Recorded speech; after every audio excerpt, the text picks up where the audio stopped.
Trigger warning, pig intestines. I'm going to be showing you how to make my potential death row meal. This time without my favorite ingredient in it. Pork porridge without pork blood. Because there's a shortage for some reason. The witch needs her blood.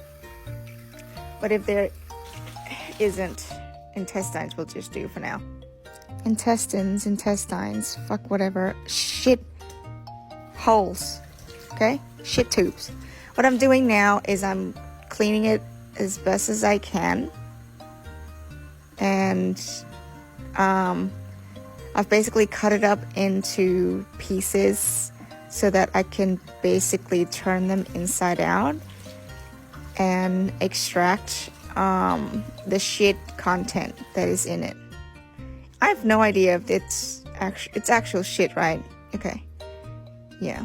So I'm just gonna repeat that for way too long because I got way too much. You know when you're at the butcher, they go, is this enough?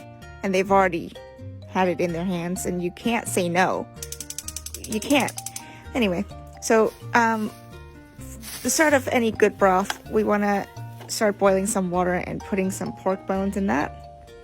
It sort of has to be pork bones, but I'm just a home cook, so what the fuck do I know? I've only ever eaten it my whole life that way, the way I made it, and so it might not be how you're gonna make it, but yeah, I mean, I pretty much eyeball it anyway. I strained the first base off to get a clearer broth, and then I put the intestines through a couple of cycles to get, you know, the you-know-what out. It's poopy and pee-pee. Oh, and they look like worms. And you want to dry reach when you see it, knowing what it is. I understand. So while I'm waiting for the pork bones to start boiling again, I'm getting started on a side dish. This is the best salad to have with any meat. And it's called mango and garlic salad, called sapswai. Translates directly to Breton mango. I think the term came from how people used to get these little strands before that tool came out. So they just basically would hit it a couple of times with a knife over and over, just really lightly, so that they can get that shape. You know what I'm talking about, right? It's really hard to English this. And then they would just like start shaving it. So you can sit and eat it by itself. It's actually very similar to a snack that most Cambodians are obsessed with. And it's a mix of mostly sour hard fruits and chili salt. If you have any baked or pan-fried fish, sapswai. Oh my god. Hold on. Let me just swallow a gallon of spit. Goes hand in hand. Sapswai goes hand in hand with fish. Now, I can't wait till a white person takes this recipe and absolutely goes donkey viral with it.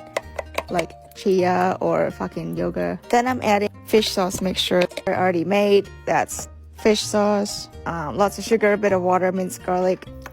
Not the ones that comes in the jar, it's fresh ones.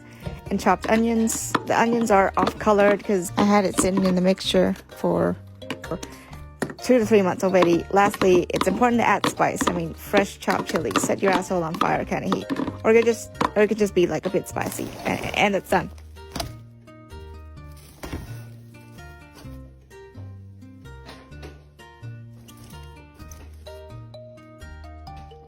I'm skimming the water, trying to get rid of some of the bone marrow.